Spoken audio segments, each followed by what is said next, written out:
Hello बच्चों, कैसे हैं आप। आज हम जो टॉपिक पढ़ने जा रहे हैं वो है कूलाम के नियम का सदिश निरूपण। वेक्टर फॉर्म में कैसे लिखते हैं उसको, क्योंकि जो कूलाम का नियम है वो एक बल के लिए दिया गया है और बल एक सदिश राशि है, इसलिए उसको हम सदिश रूप में लिखते हैं। ठीक है, देखिए कूलाम का नियम होता क्या है ये हम पहले पढ़ चुके हैं। कूलाम का नियम हमें क्या कहता है कि दो आवेशों के मध्य, कैसे भी आवेश हो, उन आवेशों की कैसी भी प्रकृति हो, उन दो आवेशों के मध्य, जैसे हम ये कहते हैं कि दो प्लस प्लस आवेश हैं तो उनके मध्य जो बल काम करेगा वो कौन सा काम करेगा, प्रतिकर्षण बल। ठीक है, और दो माइनस माइनस आवेश हैं तब भी प्रतिकर्षण बल काम करेगा। और दो असमान आवेश हैं, जैसे हम ये कहते हैं कि प्लस आवेश और माइनस आवेश, माइनस या प्लस आवेश, इन दोनों आवेशों के मध्य आकर्षण बल काम करेगा। ठीक है, अब इन दो कोई भी दो आवेश हैं, जैसे प्रतिकर्षण बल काम कर रहा है या फिर आकर्षण बल काम कर रहा है, तो उन दोनों आवेशों के मध्य जो बल काम करता है वो बल होगा कितना, वो हमें कौन बताएगा, कूलाम का नियम बताता है। ठीक है, कूलाम के नियम से हम बताते हैं कि वो बल कितना होगा।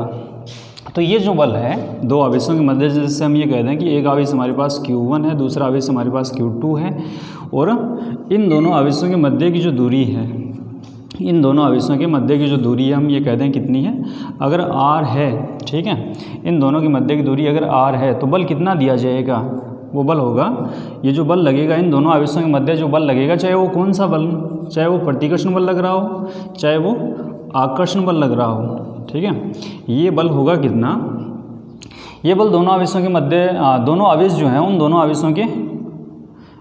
आवेशों के परिमाण के, Q1 का परिमाण, Q2 का परिमाण और इन दोनों के गुणनफल के समानुपात में होता है। ठीक है, जैसे हम ये कहते हैं कि Q1 का परिमाण कितना है, 8 है, Q2 का परिमाण कितना है, 2 है।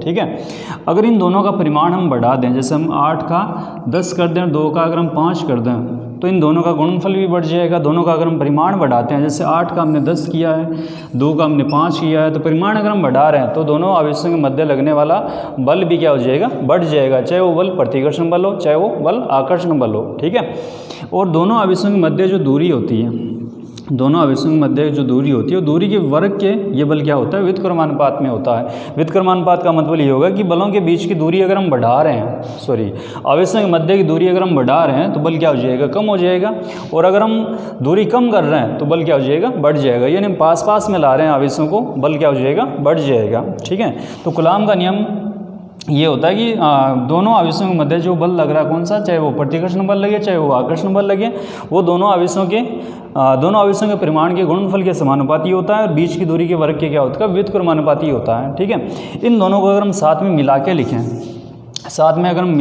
तो हम लिखेंगे F समानुपाती, हम लिखेंगे Q1 Q2, यहाँ पे हम दोनों आवेशों का परिमाण लिख रहे हैं। ठीक है, Q1 Q2 अपॉन में हम क्या लिखेंगे, R²। ठीक है, समानुपात का यहाँ पे चिन्ह हटाते हैं तो यहाँ पे कांस्टेंट आता है K Q1 Q2 upon R²। K यहाँ पे क्या होता है, समानुपाती नियतांक होता है, K यहाँ पे समानुपाती नियतांक होता है। ठीक है, और K का जो मान है, K की जो वैल्यू है वो मात्रक पद्धति पर निर्भर करती है, ये हम कूलाम के नियम में पढ़ चुके हैं। ठीक है, कूलाम का नियम हम पहले पढ़ चुके हैं, हम यहाँ पर केवल क्या करना चाहते हैं, कूलाम के नियम का सदिश निरूपण लिखना चाहते हैं, वो हम यहाँ पे लिखेंगे। ठीक है, देखिए कैसे लिखेंगे।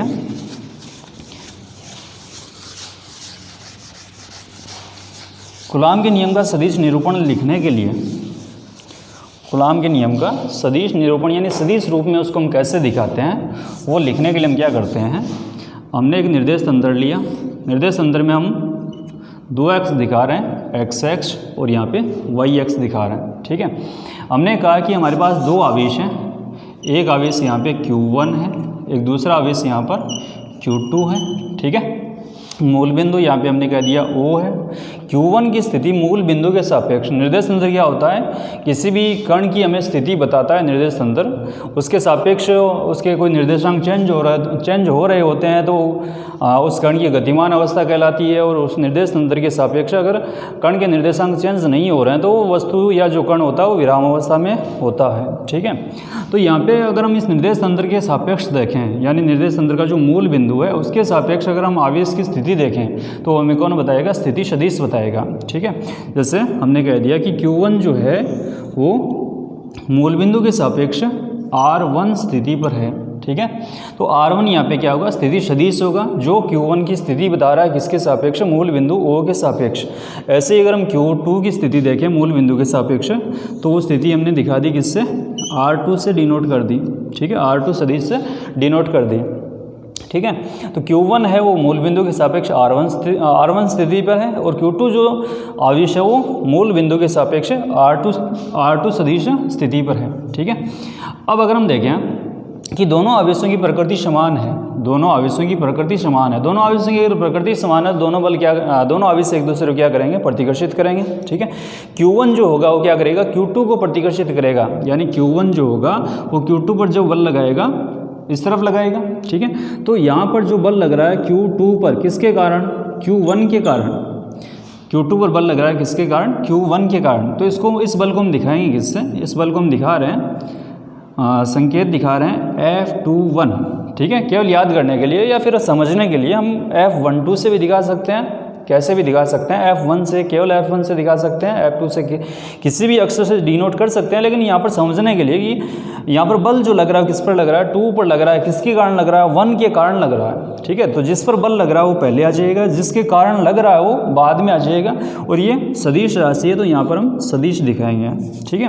तो ये जो बल लग रहा है 2 पर लग रहा है, किसके कारण लग रहा है, 1 के कारण लग रहा है, तो इस बल को हम किससे दिखा रहे हैं, F21 से दिखा रहे हैं। ऐसे ही Q2 क्या करेगा, Q2 भी Q1 को क्या करेगा, प्रतिकर्षित करेगा। तो इस बल की दिशा क्या होगी, ये वाली हो जाएगी, ठीक है, क्योंकि Q1 को Q2 क्या करेगा, प्रतिकर्षित करेगा, दूर भेजेगा।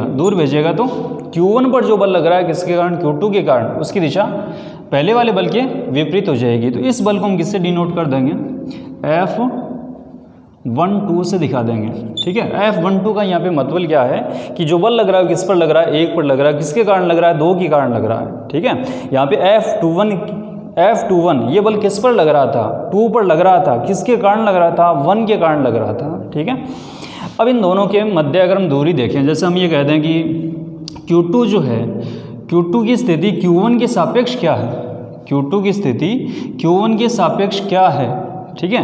वो अगर हम देखें तो इसको हम दिखा दें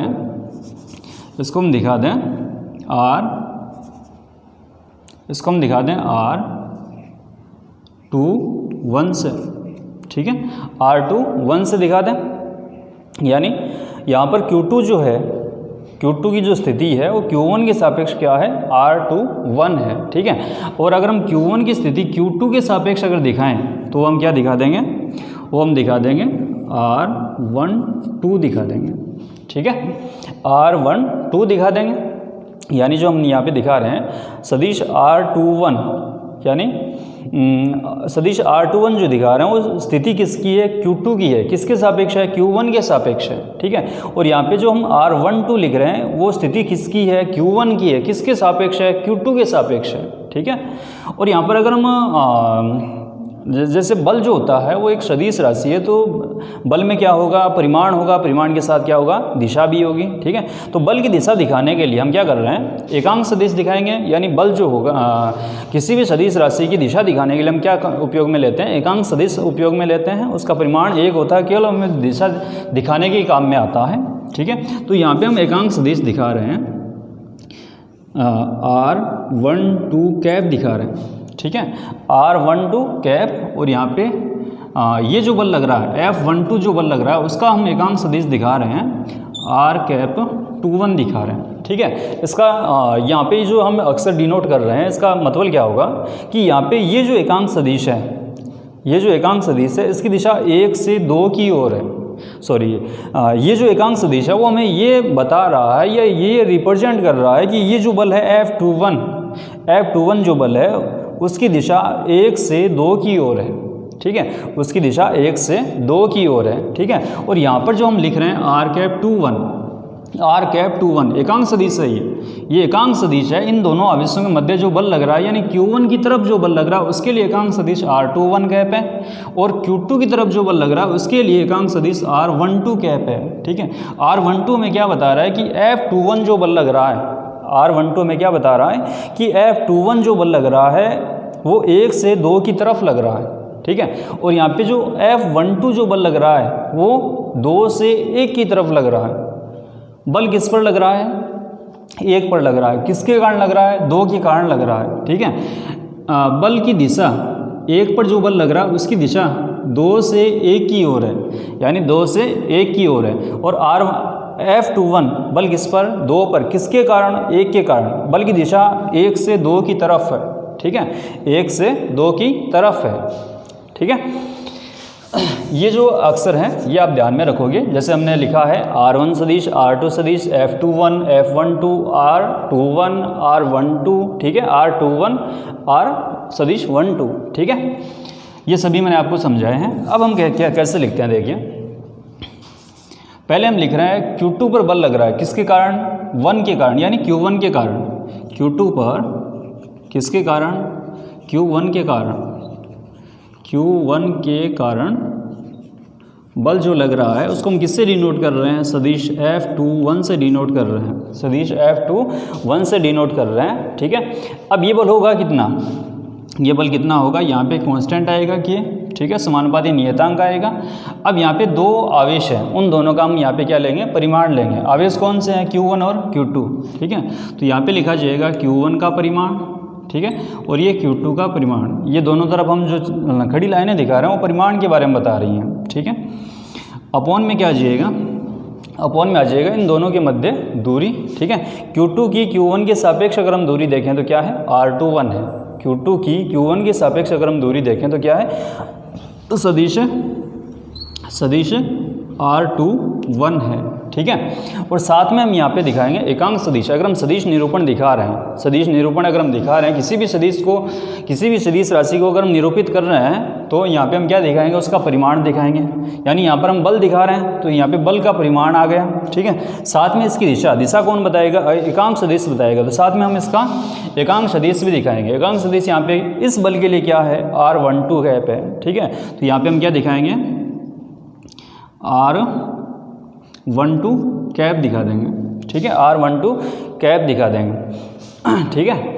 और इसमें अगर आपको कन्फ्यूजन हो रहा है तो यहाँ पे ये जो 21, 12 दिखा रहे हैं इनको भी हम ऐसे दिखा सकते हैं, देखिए, इनको भी हम ऐसे दिखा सकते हैं। R12 कहते हैं इसको, ठीक है, इसको हम R21 कहते हैं। ये कन्फ्यूजन नहीं रहेगा क्योंकि एकांक सदिश भी हम इसी तरीके से लिख रहे हैं, तो बीच की दूरी भी हम इसी तरीके से लिख दें तो आपके समझ में अच्छे से आ जाएगा। हम इसको R21 पहले जो लिख रहे थे ना वैसा भी लिख सकते हैं, केवल हम यहाँ पर सरलता के लिए लिख रहे हैं कि अगर हम यहाँ पर R12 अगर एकांक सदिश की दिशा दिखा रहे हैं, यानी इस दूरी की दिशा दिखा रहे हैं ना, दूरी की दिशा Q2 की तरफ है, Q1 से Q2 की तरफ है, ठीक है, तब हम यहाँ पे R12 भी लिख सकते हैं, ठीक है।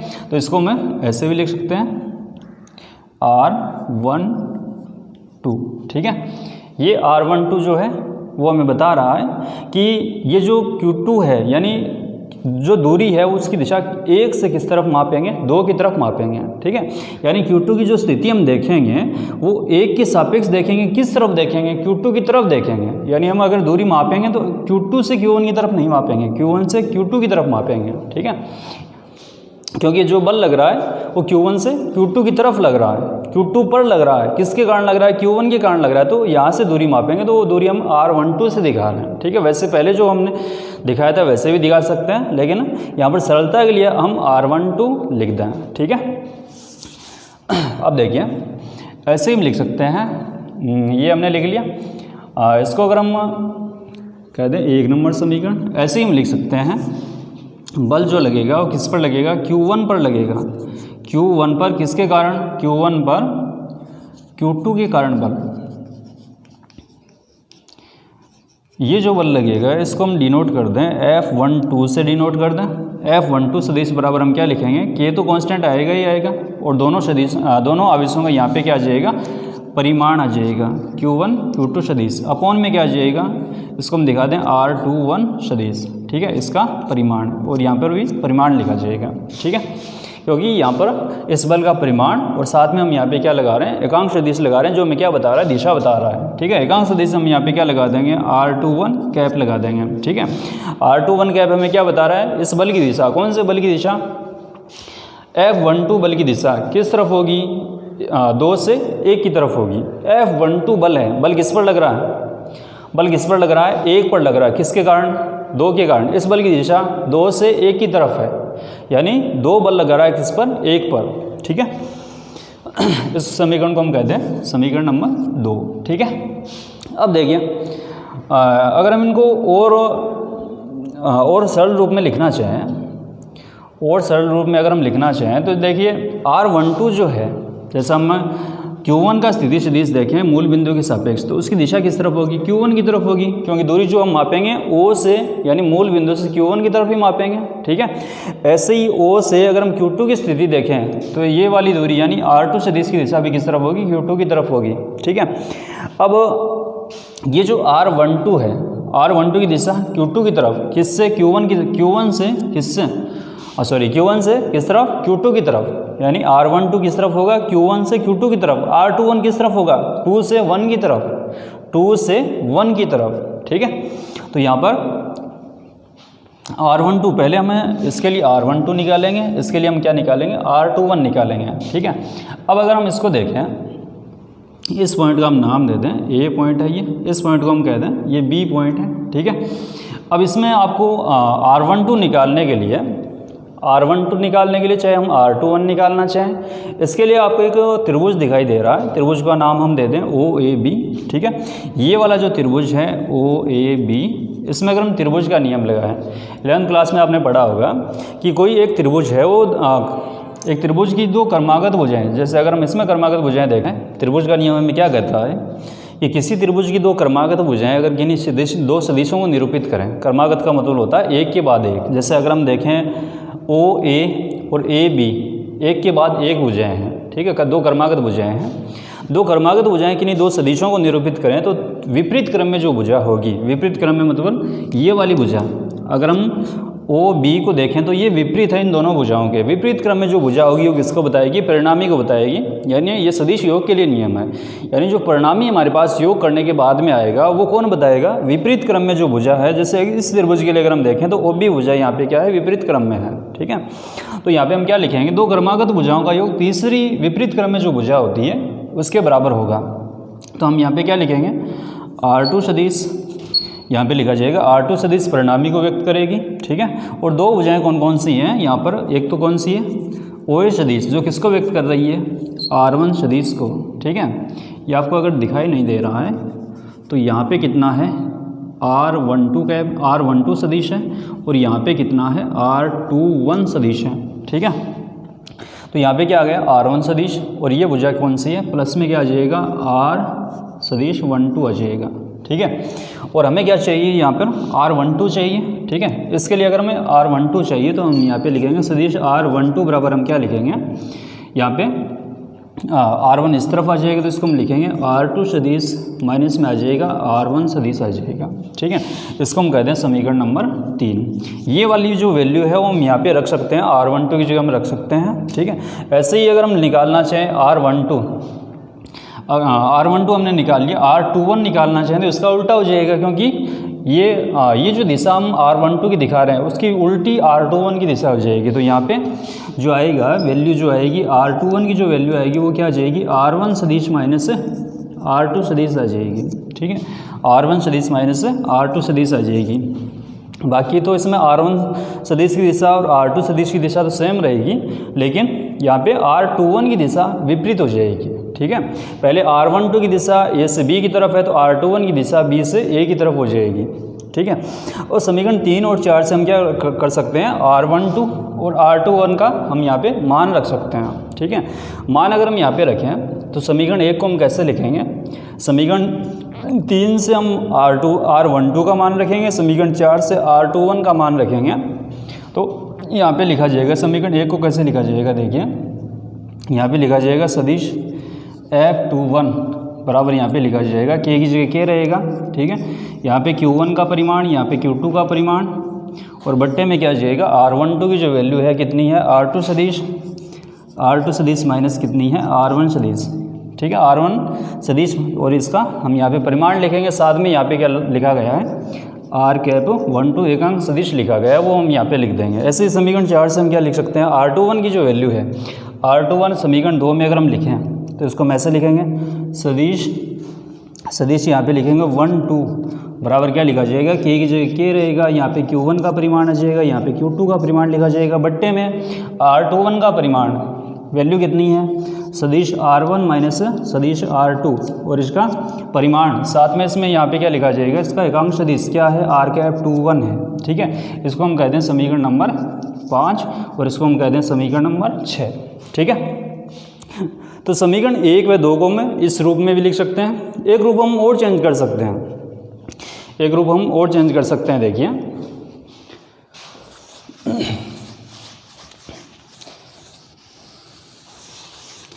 अगर आपको सदिश निरूपण के लिए कहा जाए तो लास्ट में जो हम समीकरण लिखेंगे, समीकरण 7 और 8, उस समीकरण तक आपको निकाल के दिखाना होगा।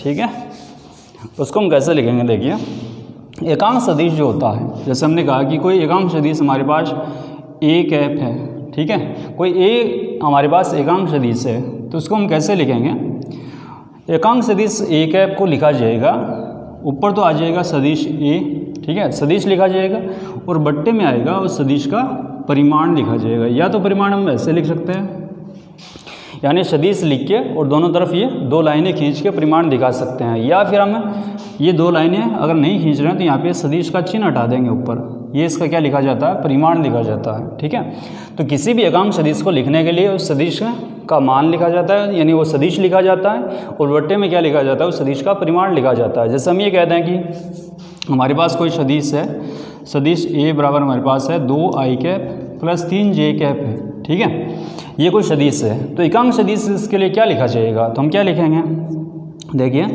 ए कैप बराबर लिखा जाएगा, ये सदिश लिखा जाएगा ऊपर तो यहाँ पे हम क्या लिखेंगे 2i cap plus 3j cap लिखा जाएगा। ठीक है, बट्टे में क्या जाएगा, इस सदिश का परिमाण हम कैसे निकालेंगे, √2 का स्क्वायर 4 प्लस 3 का स्क्वायर 9 बराबर कितने, √13।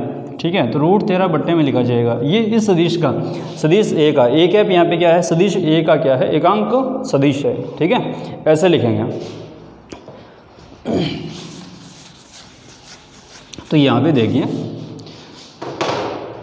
यहाँ पे अगर हम देखें R कैप 1 2 एकांक सदिश है, किसके लिए, F21 बल के लिए, तो इसको हम कैसे लिखेंगे, देखिए यहाँ पे R कैप 1 2 एकांक सदिश F21 के लिए है, तो यहाँ पे क्या लिखा जाएगा, R12, तो यहाँ पे पहले तो सदिश लिखा जाएगा, ऊपर तो सदिश लिखा जाएगा, सदिश कौन सा, ये वाला।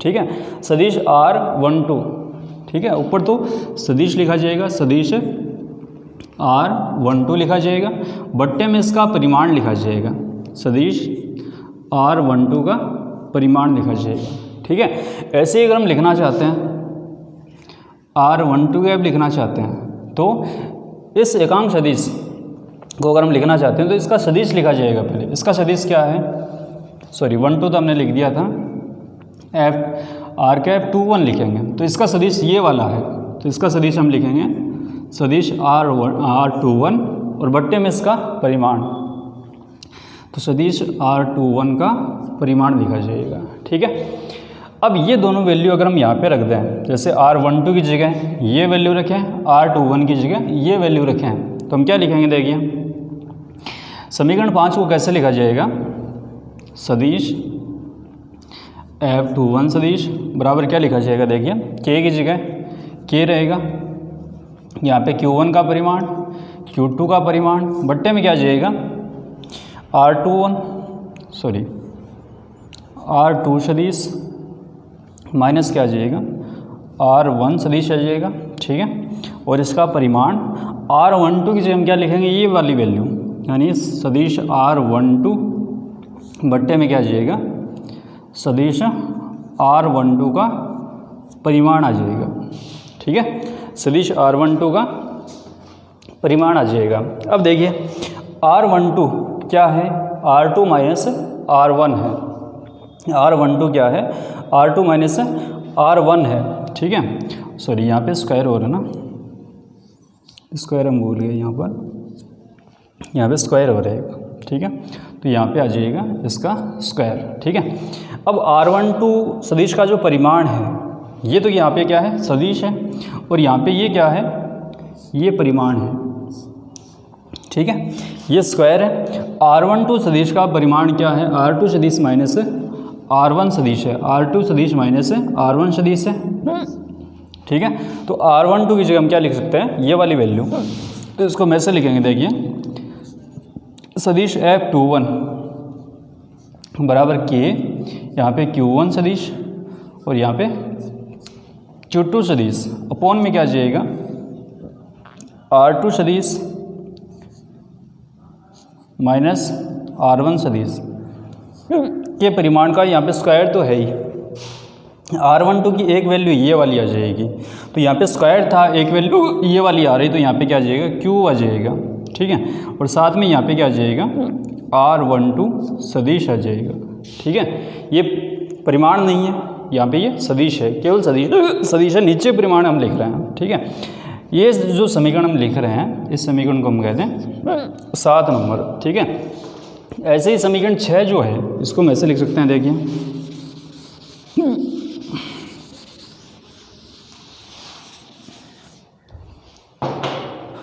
समीकरण 6 जो है, इसको हम ऐसे लिख सकते हैं, देखिए